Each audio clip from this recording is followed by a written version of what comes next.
President Biden shared these recent barbs from his trip to Ireland this week. My heart, there's nothing our nations can't achieve if we do it together. I really mean it. So thank you all. God bless you all. Let's go lick the world. Let's get it done. And the president made a gaffe during another speech regarding the 1919 through 1921 Irish Independence War.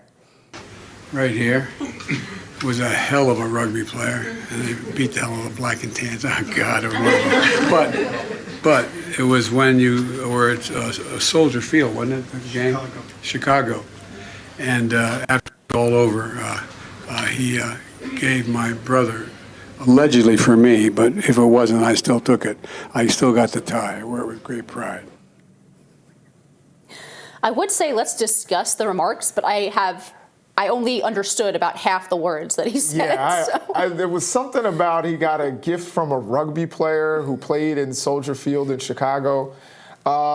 Yeah, he looked a little exhausted that day. I mean, the one about let's go lick the world, that's just hilarious. You know what I mean? That's just I would have funny. thought it would be go sniff the world for Joe Biden, but... Oh.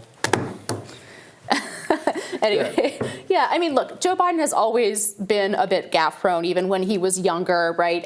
He has a history of those gaffes, but they do seem to build up at an alarming rate. None of this is particularly important, right? This trip to Ireland generally has been relatively uneventful. That's why we're talking about these gaffes that are kind of funny. But, you know, there has been a marked decline of Biden's ability to speak off the cuff. I mean, I think we're not being honest if we don't talk. I mean, I remember covering Biden in the primaries in 2019 for this program, for Rising, and that man on the debate stage was not the person that we see giving like press conferences, talks, you know, that like this speech. There's a clear and marked decline here. I think there were moments where, I mean, he's not somebody that can hit the campaign trail the way some of the younger people can, you know, where they're literally out there, you know, 18 hours a day and getting, you know, 4 or 5 hours of sleep and right back on the trail. He's not that guy anymore. And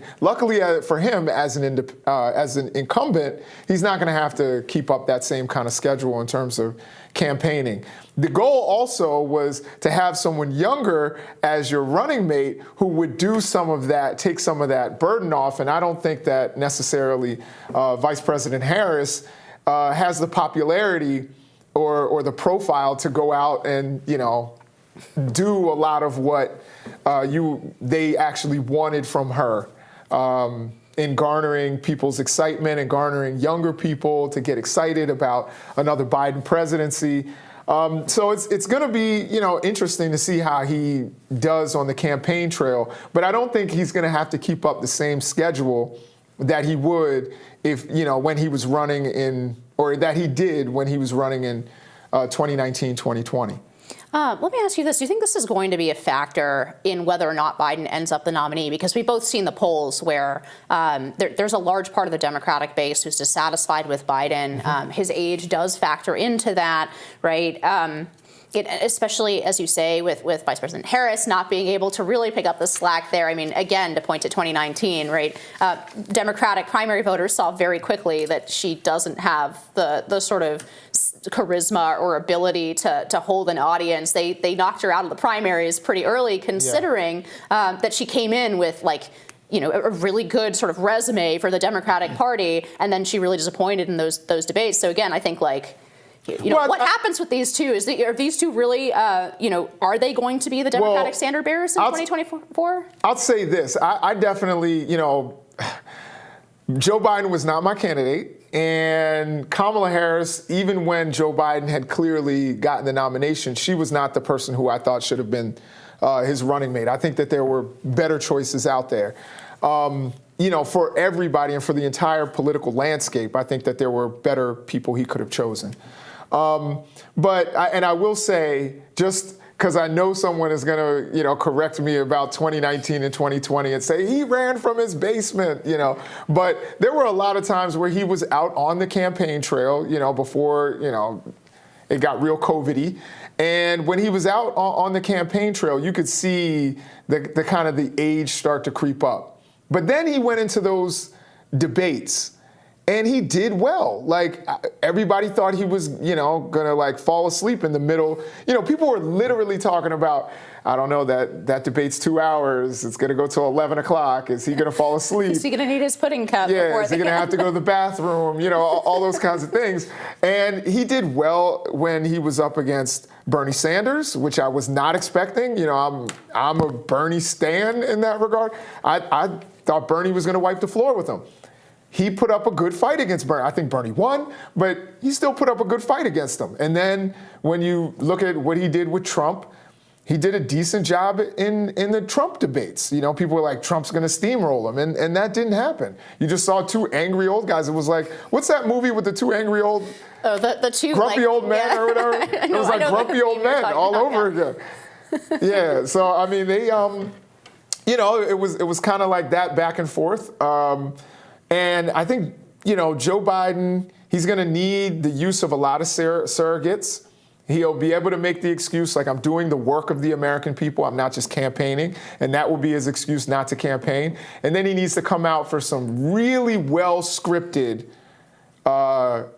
appearances in front of big audiences. I think that's the route that you take with someone who's Joe Biden's age and his level of frailty. Like, he can't, go to town halls all over the country and drink a beer with people and do all of that. I think he's got to do almost the Trump route, except it can't do the off-the-cuff thing. It just needs to be a lot more scripted.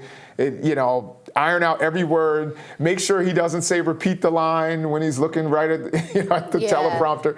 I think he'll be fine, in 2024. I mean, you might be right, but the fact that we're discussing whether or not, like, which elements of the campaign trail he is and isn't up to, I mean, that obviously casts a serious doubt onto whether or not he's up to the job of the presidency, which, after all, is at least as difficult, if not more so, than the campaign. And I think that to the extent that these kinds of gaffes are news to, that's important to pay attention to, I think it's that. The question is, who's really running the government? And I'm actually not asking that in a sort of conspiratorial way whatsoever in terms of the court palace intrigue or whatever as to who's up and down in the White House. I'm saying more fundamentally, it seems like a lot of our country runs on autopilot through unelected agencies, and that the president already, even when they do have a lot more vigor and they have a very aggressive agenda that they want to pursue, has difficulty controlling his own executive branch and getting those policies passed if it disagrees with the priorities of sort of unelected bureaucrats, right? Mm-hmm. And to the extent that Biden's infirmity and his limitations in terms of being able to aggressively do the job, whether that's on the campaign trail or in the Oval Office, to the extent that additionally, bolsters the power of unelected bureaucrats and leaves a lot more decision-making to them, that I think is really worrying. Yeah, no, I hear that, and I think that is a concern for the American people is about our bureaucracy. One thing we can say about Joe Biden is that he's gotten a lot done. Whether you agree with what he's done, that's something different. But he's gotten a lot of legislation through. He's been pretty savvy about it, doing it through budget reconciliation. And I think that's Joe Biden. And I think part of that is the experience argument, the thing that he knows how to work these levers of government. He's been here in the swamp for a long time, and he's able to get things done. And that's how you get some of this legislation. Some of it is even bipartisan in one of the most hyper-partisan moments that we've ever had.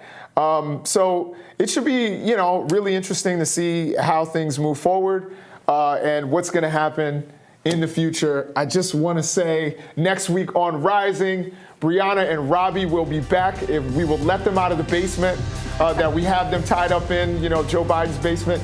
We'll be back to bring you all of the updates you were looking for. Inez, this was amazing. It's been great. Go back to the rat haven you came from. I'm just kidding. DC's the cockroach haven. I don't think that you guys have any room to... We're ebony and ivory here. Rats and roaches, they go together. Be sure to like, share, and subscribe so you never miss any content, whether it's from us or Brianna and Robbie. And those of you who like to listen while on the go, there is a podcast available. We are now available anywhere that you listen to podcasts. It's been a great Friday, guys. We'll see you next week.